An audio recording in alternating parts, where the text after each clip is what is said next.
Olá pessoal, uma resenha, mais um livro comentado.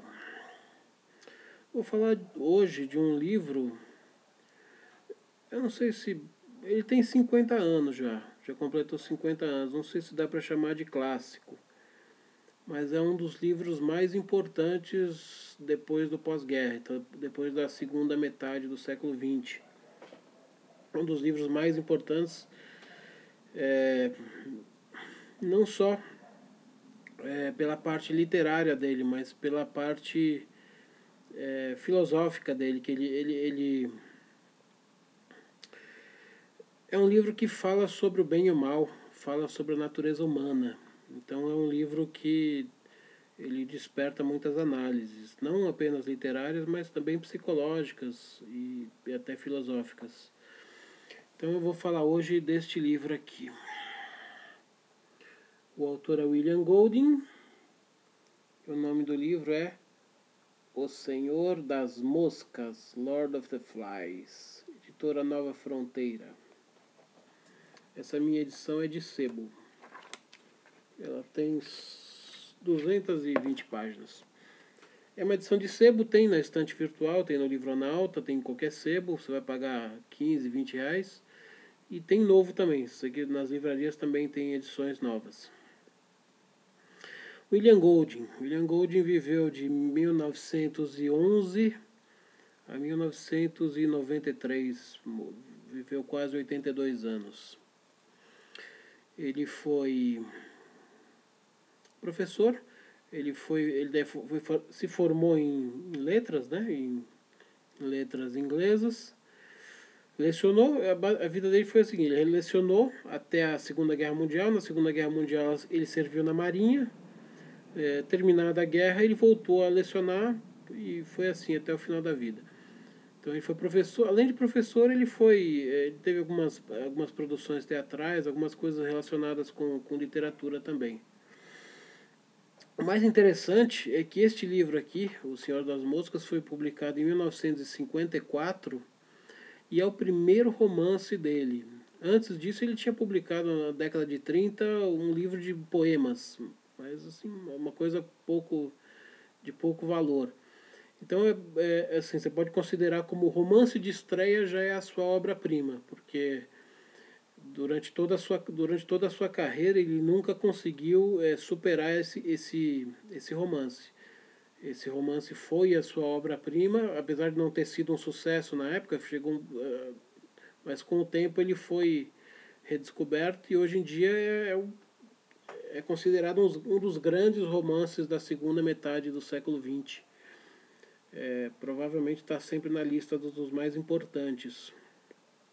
É um romance curto, de 220 páginas, como eu falei, mas ele é muito significativo. Eu vou contar um pouco agora. Bom, não tem muito mais o que contar do William Golding. O que eu posso dizer é que ele ganhou também o Prêmio Nobel. Ele ganhou o Prêmio Nobel em 1983, pelo conjunto da obra. Então, é mais um autor Prêmio Nobel aí que eu estou comentando. No Brasil ele é conhecido por esse livro aqui, Senhor das Moscas, que nós até comentamos num grupo de estudos que eu participo. Então tem mais algumas pessoas que já leram esse livro. E ele é conhecido o segundo livro mais conhecido dele é O Deus Escorpião, que inclusive eu tenho, mas ainda não li. O resto da literatura dele eu conheço muito pouco. Então é um autor que ficou muito marcado por esse livro aqui, que realmente é uma obra-prima, né? Então, sobre o William Golding é isso. Agora sobre o livro, O Senhor das Moscas. O enredo do livro é muito simples. Se passa depois da Segunda Guerra Mundial e numa ilha, o tema da ilha deserta, hein? O tema que já serviu de base para Daniel Defoe escrever Robinson Crusoe muitos anos, muitos séculos antes, né? Recentemente, aí, uns 10 anos atrás, também teve o filme O Náufrago, né, do Tom Hanks. Também se passa em Ilha Deserta, que é a mesma coisa. Dizem que esse livro também é uma das bases de influência para o seriado que fez muito sucesso chamado Lost, né? O seriado que teve 5 temporadas, Lost, que teve aquele naufrágio aéreo lá e caíram várias pessoas numa ilha, né? E eles tinham que arrumar um jeito de sair da ilha. Dizem que esse livro aqui é um dos influenciadores do Lost, pode ser que seja mesmo. Mas vamos para o enredo. O que acontece é o seguinte, esse livro ele começa numa ilha com algumas crianças. Cerca de 30 crianças sobreviveram a um naufrágio e chegaram numa ilha, em torno de 30 crianças. Não tem nenhum adulto, todos os adultos morreram. São crianças de 6 a 12 anos que caem numa ilha perdida. São náufragas, elas entram numa ilha perdida, sem adultos, então elas têm que organizar uma sobrevivência ali. Elas têm que sobreviver naquela ilha, teoricamente, até serem resgatadas. É isso? A diferença aqui em relação a outros filmes e temas de náufragos é que às vezes a pessoa ela é sozinha, né? Aqui não, aqui é um grupo de crianças. Então, partindo desse enredo, o que o Golding coloca pra gente? Ele coloca uma análise do homem primitivo. O que seria o homem no seu estado natural, antes da presença do Estado, por exemplo.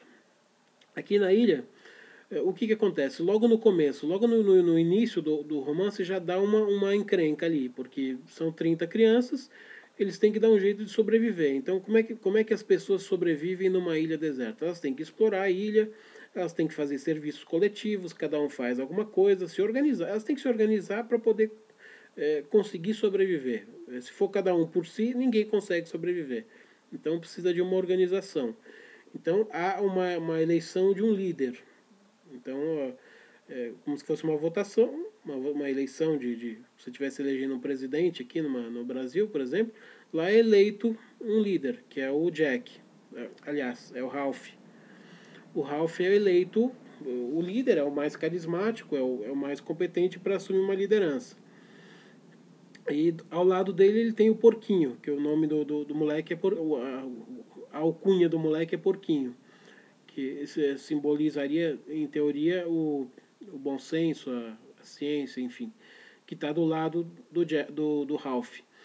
E do outro lado tem o Jack, que é um cara que não conseguiu ser eleito líder da turma, e é o cara que vai romper com isso. É o que simboliza o caos, é o que simboliza a barbárie, é o que simboliza eventualmente um ditador, alguma coisa assim. É um cara que queria governar, queria comandar pela força, pela violência. Então, de um lado você tem um líder eleito, um líder pacífico e eleito pela maioria, e do outro lado você tem um líder violento e ditador e que quer reger pela força. É claro que no decorrer do romance isso aí vai provocar uma separação em dois grupos e uma guerra entre os dois grupos. O romance todo vai ser isso. A guerra entre o pessoal liderado pelo Ralph, desculpa, e uma guerra contra o pessoal liderado pelo Jack. É isso. Agora, qual que é a moral desse romance? São crianças formadas que estudavam nos melhores colégios ingleses, então são crianças extremamente educadas que caem num ambiente hostil, um ambiente selvagem, sem normas, sem lei, sem adultos, sem governo, sem nada. E elas têm que dar um jeito de se virar. Então ali você mostra a natureza humana, como é que funciona a natureza humana sem as leis, sem os governantes, sem os tribunais. Aquilo que poderia ser muito simples de resolver, você elegeu um líder, todas as pessoas trabalham para o bem comum e todo mundo sobrevive. Parece simples, né? Mas o que ele quer mostrar com esse livro é que a natureza humana ela não é simples. Para algumas pessoas isso funciona. Você tem um líder, você segue aquele líder, cada um faz a sua parte, as suas tarefas e a comunidade prospera. Agora tem o outro lado, que é o lado do Jack. É o lado daqueles que não, eles não querem essa cooperação. Não, eles querem a competição, eles querem a liderança pela força, a liderança pela violência. Eles não querem uma convivência pacífica. Eles procuram a todo custo o conflito. É o ser humano, né?